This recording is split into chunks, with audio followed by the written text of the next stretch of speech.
জীবনে একবার করে হলেও এভাবে একদিন গরুর মাংস রান্না করে সবাই খেয়ে দেখবেন কেমন লাগে। গরুর মাংস এভাবে রান্না করলে আমার কাছে খুবই ভালো লাগে। তো আপনারা খুবই সহজে বানিয়ে নিতে পারবেন। আসসালামু আলাইকুম, সবাই কেমন আছেন? আশা করি সবাই ভালো আছেন। আমিও আপনাদের দোয়া ভালো আছি এবং সহি সালামতে আছি। তো সকালবেলায় ঘুম থেকে উঠে দেখতেছি মানে রোদ, তারপরে কিছুক্ষণ পরে দেখতেছি আবার বৃষ্টি হইতেছে।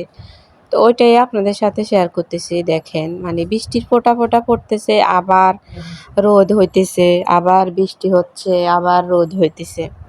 মানে এভাবে আজকে দিনটা গেছে, কিন্তু তবুও গরম যায় না। মানে রুমের ভিতরে অনেক গরম। এত গরমের ভিতরে ভালো লাগতেছে না। তো বৃষ্টি হইতেছে দেখেই মানে কোনো তরকারি তো এখন ভালো লাগতেছে না। পরে আপনাদের ভাইয়াকে বলতেছি যে আজকে কি রান্না করব? তো সে বলতেছে যে, "কি রান্না করবা? রান্না করো তুমি তোমার মতো করে।" পরে বলতেছি, "আচ্ছা ঠিক আছে, আজকে তাহলে গরুর মাংস যে ১ কেজি আছে ওখান থেকে ০.৫ কেজি রান্না করব।" তো বলতেছে, "আচ্ছা ঠিক আছে।" পরে ও ডিউটিতে চলে গেছে আবার। যাওয়ার পরে আমি বল মানে মনে ভাবতেছি যে তাহলে পোলাও একটু করে নিই। আমার ছেলে পোলাওটা আবার বেশি একটু পছন্দ করে। তো এখানে দেখেন আমি এখানে ০.৫ কেজি গরুর মাংস নিছি। আর এখানে আমি আদার এখানে মানে পেঁয়াজ বাটা দিছি। পেঁয়াজ অনেকে বেশি দেয়, আবার অনেকে কম দেয়। আর এখানে আমি জিরা বাটা নিছি। জিরা বাটার সাথে আমি যত গরম মসলা আছে সবগুলোই বেটে নিছি। আর এখানে আদা রসুন একসাথে আমার ব্লেন্ডার করা, ওটা তো আপনারা জানেন।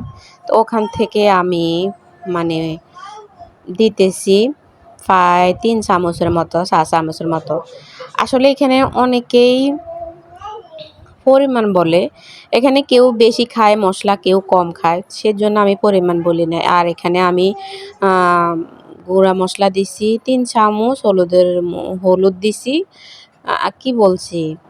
মরিচের গুঁড়া দিছি ৩ চামচ, আর হলুদের গুঁড়া দিছি ২ চামচ। তো দেওয়ার পরে এখন আমি এগুলোকে লবণ দিছি। লবণ দেওয়ার পরে আমি এখন এগুলাকে ভালো করে নেড়েচেড়ে ভালো করে হাত দিয়ে, তো আমি এখানে পরিমাণ মতো লবণ দিয়ে দিছি। দিয়ে এখন আমি হাত দিয়ে ভালো করে মেখে নেব। আসলে আমি হাতে মাখা আমার গরুর মাংসগুলো আমার কাছে খুবই ভালো লাগে। আর অনেকেই মশলা সবকিছু ভালো করে কষিয়ে রান্না করে। ওরকম আমার কাছে ভালো লাগে না। সবকিছু একসাথে দিয়ে বাটা মসলা, বাটা পেঁয়াজ, বাটা রসুন সবকিছু দিলে যেরকম তরকারিটা মাখা, মাখা হয়, মানে ঝোলটা অনেক গাঢ় হয়। ওরকম হয় না। তো এখানে আমি অল্প একটু পানি দিয়ে দিছি। আমি হাত ধুয়ে যে পানিটা আরকি ওটা দিছিলাম হালকা। আর এখন আমি তেল দিয়ে দিব। আর গরুর মাংসে যদি তেল বেশি না ওঠে তখন খেতেও ভালো লাগে না। এর জন্য তেলের পরিমাণটা একটু বেশি করে দিবেন। আর গরুর মাংসের সাথে যদি তেল থাকে তাহলে তো মানে কিছু বলার নাই আসলে। তাহলে কমায় দিলেই হবে। আর এখানে আমি আলু নিছি কেটে। আলুগুলো এখন আমি, কারণ গরু মাংসের সাথে আমি আজকে আলু দিব। আর আলু দিলেই আমার কাছে কেন জানি খুবই ভালো লাগে খেতে। এখানে আমি এখন মাংসগুলো আমার কষানো হয়ে গেছে। তো কষানো হয়ে গেছে, এখন আমি আলুগুলো দিয়ে দিব। আর আলুগুলো দেওয়ার পরে এগুলাকে ভালো করে নেড়েচেড়ে তারপরে আমি আলুগুলো সিদ্ধ হওয়া পর্যন্ত রেখে দিব। এভাবে আপনারা বাসায় একদিন ট্রাই করে দেখবেন কেমন লাগে অবশ্যই জানাবেন। আর হাতে মাখা গরুর মাংস এমনিতেই খেতে খুবই ভালো লাগে। আর যদি হয় মসলা বাটা তাহলে তো আরও বেশি ভালো লাগবে খেতে, মানে খুবই ভালো লাগে। আমার হাতে মাখা গরুর মাংস এটা আপনাদের ভাইয়ার খুবই ভালো লাগে। ওর ওর খুবই প্রিয়। তো আমি এভাবেই রান্না করি। আমি ওরকমভাবে মসলা কষিয়ে রান্না করি না। এখন আলুগুলো আমার সিদ্ধ হয়ে গেছে প্রায়। এখন আমি ঝোল দিয়ে দিব। কারণ আমি ঝোল রাখবো। পোলাওয়ের সাথে ঝোল দিয়ে খাবো। এর জন্য ঝোলগুলো আমি একটু ঝোল বেশি দিলাম। মানে ১ গ্লাস পানি দিছি আমি এখানে। দিয়ে এখন এগুলাকে আমি নেড়ে ছেড়ে নিচ্ছি। নেড়ে ছেড়ে দিয়ে তারপর আমি এগুলাকে ঢেকে দিব। আর ঢেকে দেওয়ার পরে যখন ঝোলগুলো কমে যাবে, মাখা, মাখা হয়ে যাবে, তখন আমি নামিয়ে ফেলবো আরকি। এখন ঢাকনা দিয়ে ঢেকে দিছি। দেখেন আমার তরকারিটা হয়ে গেছে। প্রায় ২০ মিনিট মানে ১০ মিনিটের মতো ছিল পানি দেওয়ার পরে, ঝোল দেওয়ার পরে।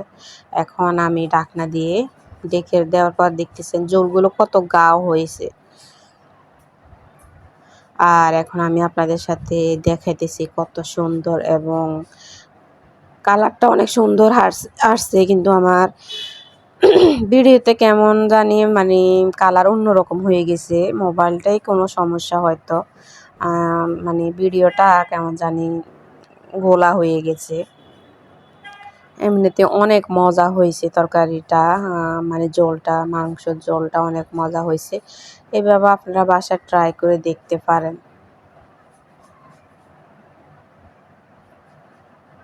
আর পোলাওর সাথে তো অসাধারণ হয়েছে।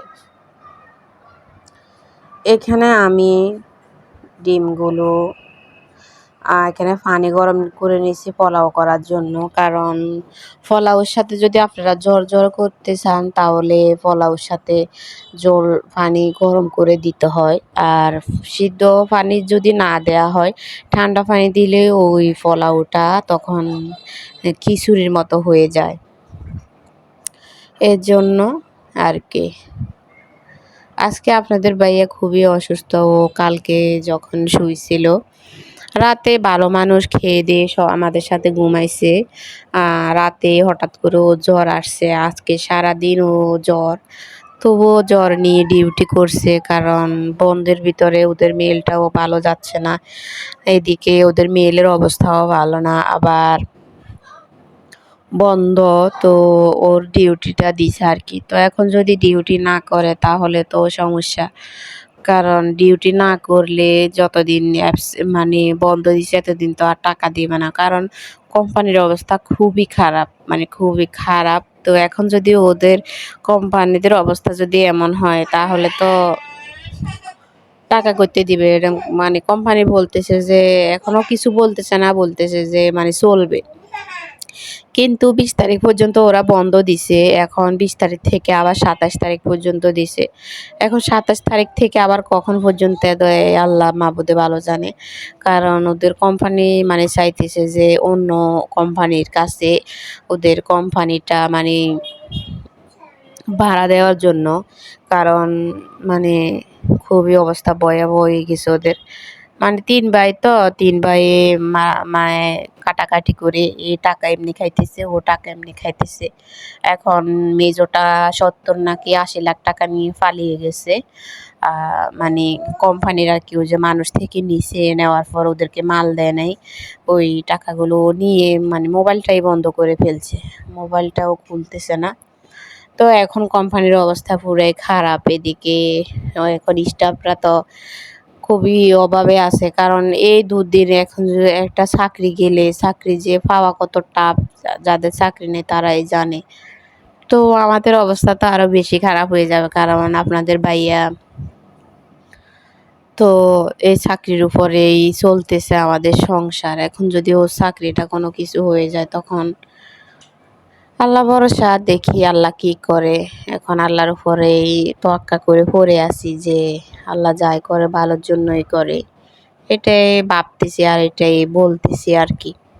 তো সবাই দোয়া করবেন আপনাদের ভাইয়ার যেন চাকরিটা থাকে এবং ওদের কোম্পানিটাও যেন থাকে। আর ওরও বেশি দিন চাকরি করাবো না, কারণ ও গাড়ি চালাবার পর ওর অনেক সমস্যা দেখা দিছে। এর জন্য চাইতেছি যে কোনো ব্যবসা যদি করতে পারে, মানে কোনো ব্যবসাতে যদি ঢুকতে পারে তাহলে তো ভালো। এখন ব্যবসাতে ঢুকতে হলে তো টাকা লাগবেই, টাকা ছাড়া তো আর এটা তো গপ্পে সারে না, টাকার কাজ তো আর গপ্পে সারে না। তো এর জন্যই সব দিকে এখন চিন্তাতে আছি। এখন আল্লাহ কি করে, সবাই দোয়া করবে। আর ওই পোলাও করছি, আর শাকগুলো ওই দিন আপনাদের ভাইয়া যখন আনছিল, তো শাকগুলো আমি ফ্রিজে রাখছি। শাকগুলো একদম করিসা, মানে খুবই নরম এগুলা। তো এগুলো আমি এখন বেছে বেছে নিতেছি, এগুলো আমি কেটে নিব সুন্দর করে, এগুলা ভাজি করব। তাও দুপুরবেলা আসলে খাওয়া হয় নাই। দুপুরবেলা আমরা এগুলা আমি ভাজি করছি ঠিক আছে, কিন্তু আপনাদের ভাইয়াও খায় না, কারণ পোলাওয়ের সাথে তো আর এগুলা খাওয়া যায় না পোলাওয়ের সাথে। তো এগুলো আমি কেটে দিয়েছি, এখন ধুয়ে পরিষ্কার করে নিয়েছি। অনেক বালু এটার ভিতরে, মানে কসকসে বালু এগুলা। আর ডিম সিদ্ধ নিয়েছি, কারণ পোলাও যখন করছি মাংস রান্না করছি তাহলে ডিমটাও সিদ্ধ করে তাহলে খেতে পারবে সবাই মিলে। এর জন্য আর কি ছোটোখাটো একটু মানে আমাদের রুমে আয়োজন করলাম, কারণ কারো বাসায় গেলে তো আর নিজের মতো করে খাওয়া যায় না, তো নিজের বাসায় রান্না করে খালাম আর কি। আর শাকগুলো দেখেন আমার ভাজি হয়ে গেছে, এখন আমি শাকগুলো চুলাটা বন্ধ করে রাখবো, চুলাটা বন্ধ করে শাকগুলো নামিয়ে নেব।